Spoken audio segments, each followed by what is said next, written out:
Esse é o nosso trabalho de conceito de orientação ao objeto. Os integrantes do nosso grupo são eu, a Paola Scalco Oliveira e a Vitória Padilha Ribeiro. E vou começar dando uma pequena introdução sobre o que a gente vai estar falando no nosso trabalho. No nosso trabalho, a gente vai estar apresentando e detalhando os conceitos fundamentais da linguagem de programação, com ênfase na aplicação dos princípios e orientação ao objeto que estudamos ao longo do curso. A gente vai explorar como esses conceitos são aplicados na prática, demonstrando sua importância na construção de sistemas bem estruturados e eficientes. Além disso, vamos desenvolver um diagrama de classes UML para oferecer uma visualização clara e organizada da estrutura do nosso projeto. Esse diagrama vai servir como uma ferramenta essencial para a gente compreender as relações entre as classes e os componentes do sistema, que vai estar facilitando o planejamento, a implementação e a comunicação sobre a arquitetura do projeto. Vou começar falando sobre os principais conceitos. Um dos principais conceitos que a gente tem é a classe. Mas o que é uma classe? Uma classe é um elemento do código Java que a gente utiliza para representar objetos do mundo real. Dentro da classe, é muito comum a gente declarar atributos e métodos, que vão representar as características e comportamentos do nosso objeto. Outro conceito que eu vou estar falando é o objeto. O que é um objeto? Em Java, um objeto é uma instância concreta de uma classe. Ele representa uma entidade que combina informações armazenadas em atributos.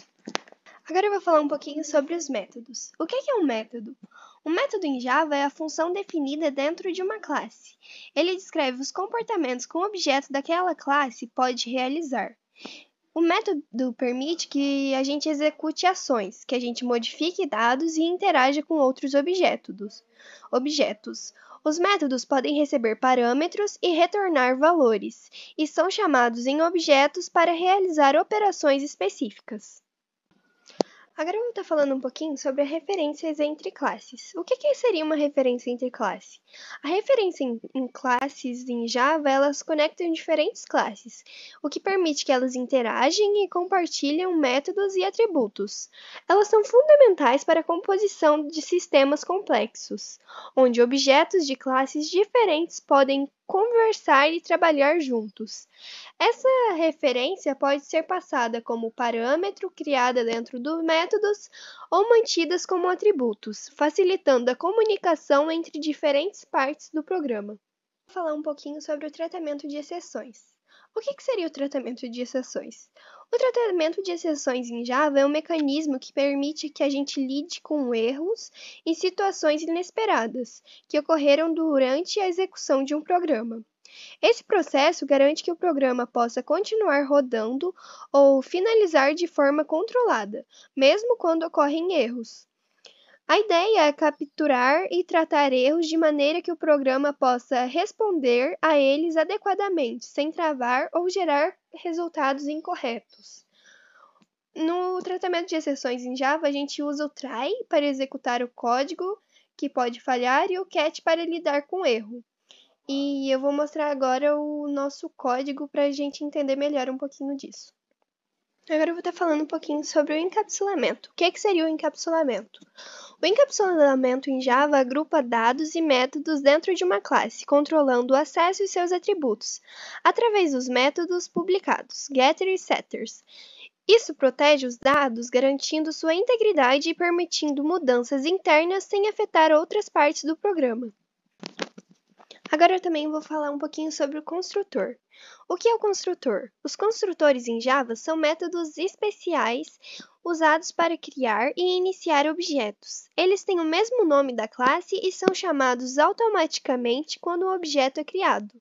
Construtores configuram os atributos iniciais e podem ser sobrecarregados para diferentes formas e inicialização.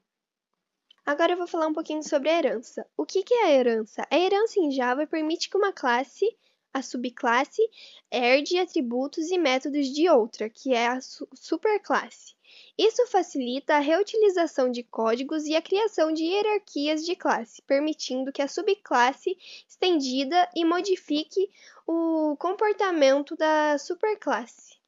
Agora eu vou falar um pouquinho sobre as interfaces. O que é uma interface? Uma interface em Java, ela define um conjunto de métodos que uma classe deve implementar sem fornecer uma implementação para eles. Interfaces permitem que classes diferentes compartilhem um comportamento comum e implementem métodos conforme suas necessidades. São usadas para definir comportamentos que podem ser aplicados a diferentes classes, promovendo a flexibilidade e a reutilização de código. Agora eu vou falar um pouquinho sobre polimorfismo. O que é o polimorfismo? O polimorfismo em Java permite que um objeto seja tratado como uma instância de uma superclasse ou interface. Isso permite que diferentes classes sejam tratadas através de uma interface comum, facilitando a reutilização de código e a extensão de funcionalidades. Com o polimorfismo, métodos podem ser comportamentos diferentes dependendo do tipo real do objeto, mesmo quando chamados através de uma referência da superclasse. Isso possibilita que o mesmo método execute ações variadas com base no tipo do objeto. Agora eu vou falar um pouquinho sobre o diagrama de classes UML. O que o diagrama de classes UML é? Um diagrama de classes UML ele mostra a estrutura de um sistema de software, detalhando classes, atributos, métodos e suas relações. Ele utiliza retângulos para classes, com seções para atributos e métodos, e linhas para indicar associações, heranças e composição. Esse diagrama ajuda a entender e planejar a organização e interação das classes no sistema. Bom, dando continuação no que a Paola falou nos slides, eu vou mostrar agora as classes. Uma classe é como um plano ou modelo para criar objetos. Pense uma classe como a planta de uma casa. Ela vai definir como a casa será construída, mas a planta em si não é a casa, da mesma forma em que uma classe não será em si um objeto. Aqui a gente tem uns exemplos no código, que seria o cardápio, o cliente, o funcionário, a pessoa, a compra e o teste. São exemplos de classe. Cada uma delas define um conjunto de características, atributos e comportamentos, métodos, que os objetos criados a partir dessa classe terão.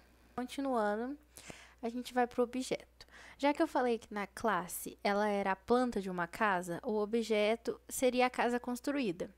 Um objeto possui um estado, que é definido pelos valores de seus atributos, e comportamentos, definidos pelos métodos.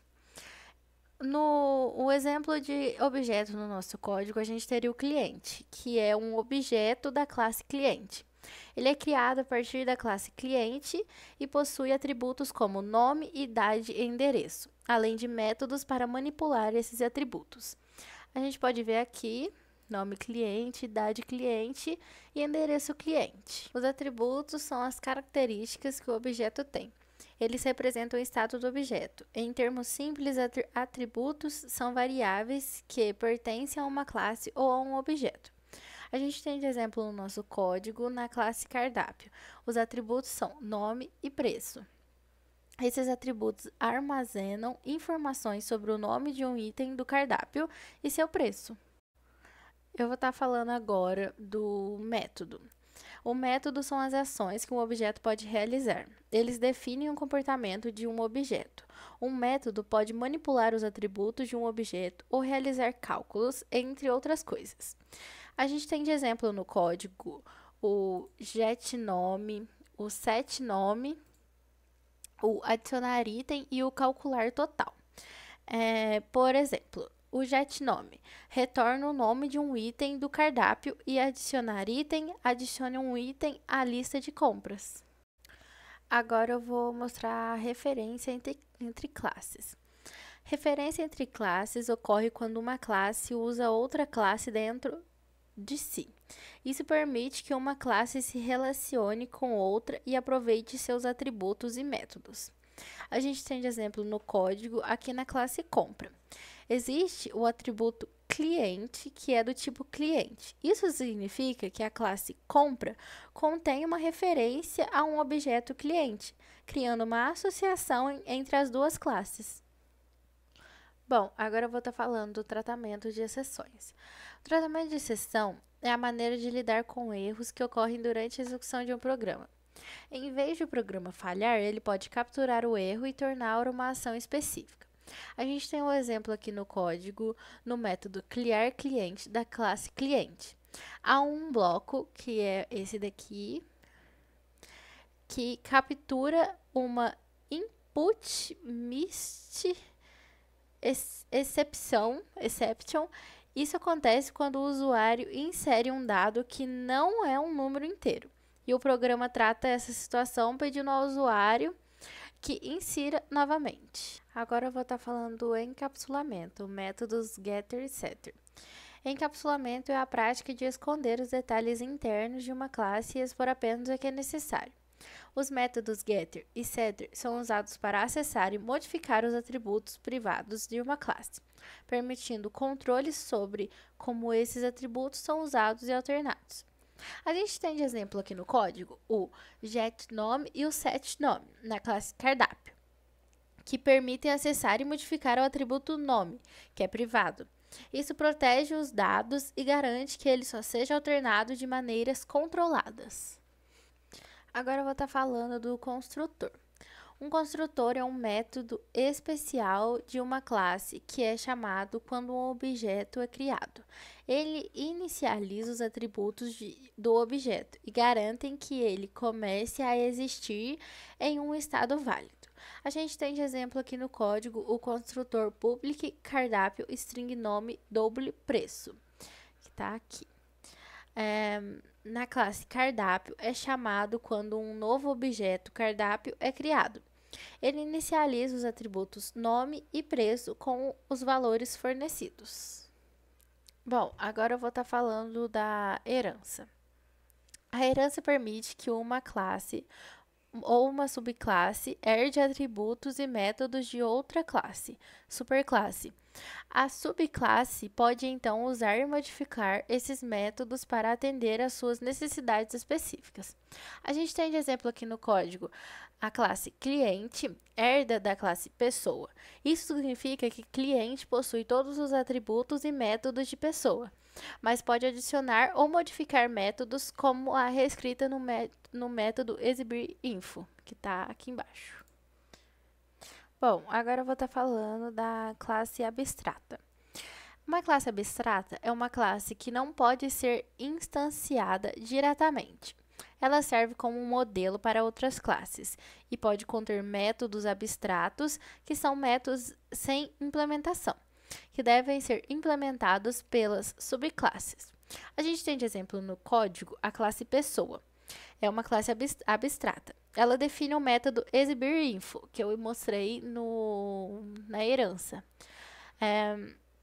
Mas ela não fornece uma implementação. As subclasses cliente e funcionário são obrigadas a implementar esse método. Agora eu vou estar falando sobre a interface. Uma interface é um contrato que define um conjunto de métodos que uma classe deve implementar. Interfaces são usadas para definir capacidades comuns entre classes que podem não estar relacionadas entre si.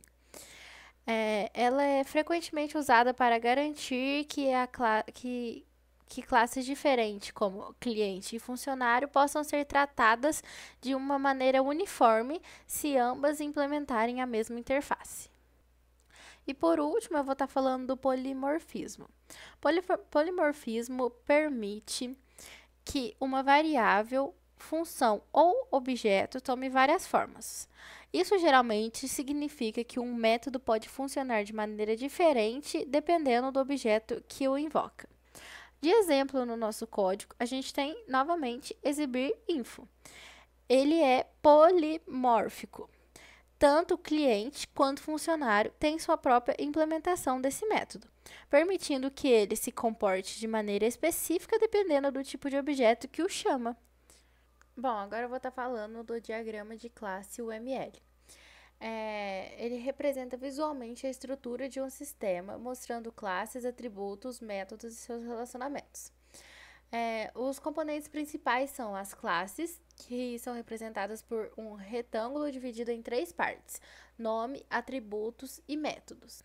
Bom, Com isso, encerramos o nosso vídeo, onde vimos os principais conceitos da orientação ao objeto, como classes, objetos, heranças, polimorfismo, encapsulamento e interfaces.